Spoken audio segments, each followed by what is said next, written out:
The world of the so-called phablet, the smartphone-tablet hybrid, is growing.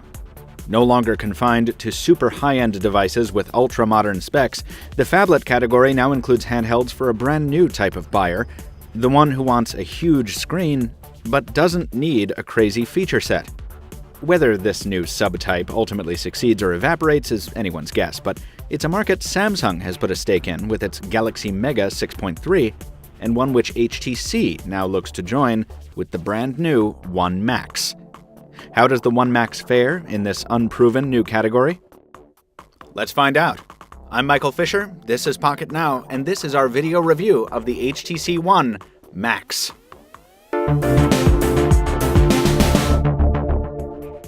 If you're looking for direct comparisons of the One Max to the competition, stay tuned to Pocket Now this week for our usual round of head-to-head videos, and be sure to follow Pocket Now at all the usual social media haunts, and subscribe here on YouTube so you don't miss them. To kick off this review, let's jump right into the most obvious and in-your-face of this device's assets, the hardware. It's impossible to overstate how large this device really is. It's bigger than the massive Galaxy Note 3 and oversized LG G2, and it positively dwarfs more conventionally sized smartphones like the HTC One, to say nothing of even smaller phones like the iPhone and the Moto X. The Max is profoundly, ridiculously huge. The kind of huge that requires two hands. The kind of huge that will have everyone asking about the phone when you bring it out in public. And at 217 grams, it's also one of the heaviest handhelds on the market. That's due in part to its aluminum construction, which looks about as premium here as it does on the One. Aesthetically, though, the Max more closely resembles the One Mini, without the edge-to-edge metal and chamfered edges that gave the flagship phone much of its appeal. Now, part of that sacrifice is justified. The redesign allows for a removable back cover, under which sits a microSD card slot, an overdue addition for those who crave expandable storage. The battery is still embedded, but it's also oversized at 3,300 mAh, and between it and the camera lens sits HTC's new fingerprint sensor, which we'll talk more about in a minute. On the flip side sits the Max's gigantic 5.9-inch 1080p display, which uses the same SLCD3 technology found in the One and creates a picture that's just as beautiful.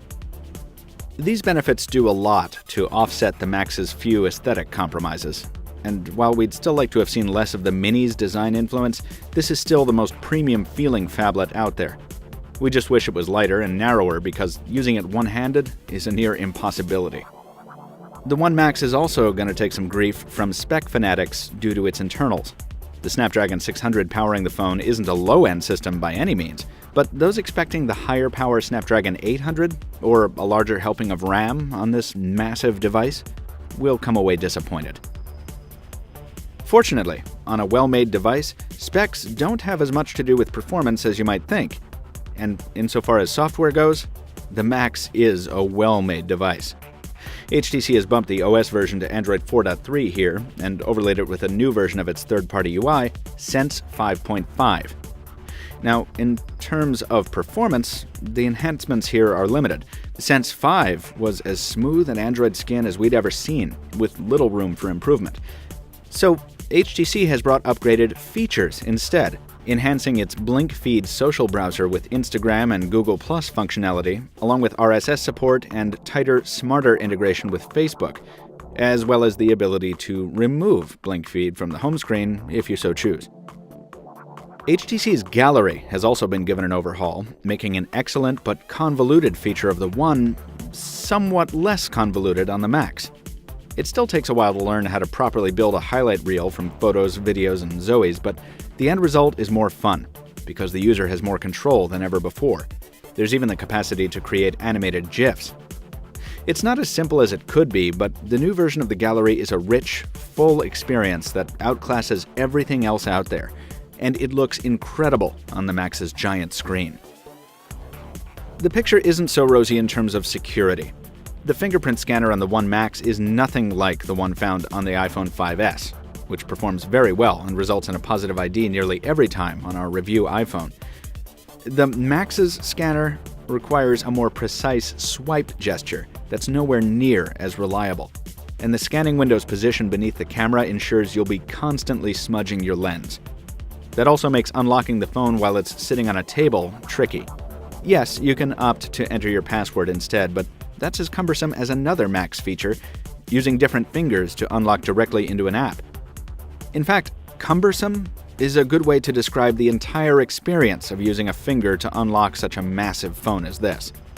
We're really not sure why it's here, and its implementation is weak enough that we sort of wish it wasn't.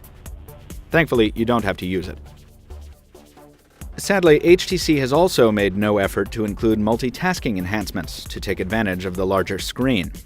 The recent Apps view has been given larger tiles, which makes it easier to eyeball information within them, but there's none of the side-by-side multi-window functionality of Samsung phones, nor even the less functional windowed approach found on LG devices.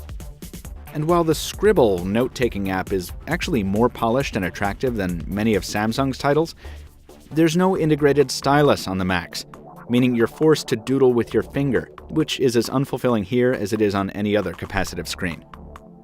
So in terms of software, the One Max really is just a supersized HTC One. And despite our genuine appreciation for that phone, that's disappointing, especially considering many of these enhancements will make it to the One eventually via a software update. One of the things we enjoyed on the One was its camera. While its 4-megapixel sensor may have produced somewhat noisy, relatively low-res photos, it earned major points for including optical image stabilization. With the One Max, we thought we might see a higher resolution version of the ultra-pixel camera, but instead, we got the same 4-megapixel shooter with the optical image stabilization removed. That might sound like a deal breaker, and listen, it is a genuine disappointment, but it's not as bad as it seems. HTC has worked a bit of magic in the new phone's low-light performance, making the Max capable of delivering fairly respectable night shots despite the lack of OIS.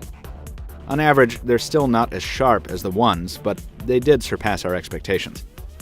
Photos taken in normal lighting were also fairly good, though it was difficult to keep the massive One Max steady in the hand while shooting, so expect some blurry photos. HTC has also included its fun filters for on-the-fly jazzing up of pictures, and dual capture is also here, for all 10 of you who were asking for it. Video performance is quite good, with rich color and sharp focus, but only average exposure correction and sound capture, especially in loud environments. 60 FPS recording is possible, resulting in smooth slow-mo when played back at 30 FPS, and HDR is here as well, for those seeking more balanced videos. Overall, the camera is passable, but not as good as it could or should be. Elsewhere, HTC's feature pruning has struck at the Max's acoustics as well. There's no Beats audio branding on the Max, and no Beats software within the phone. But to be honest, we don't really miss it. Boom sound is still here in all its front-facing glory, and though the speakers are the same components used on the One, their increased casing size means the Max generates sound that's much, much louder. The original One set the bar for the new generation of smartphone acoustics, and the Max leaps right over it.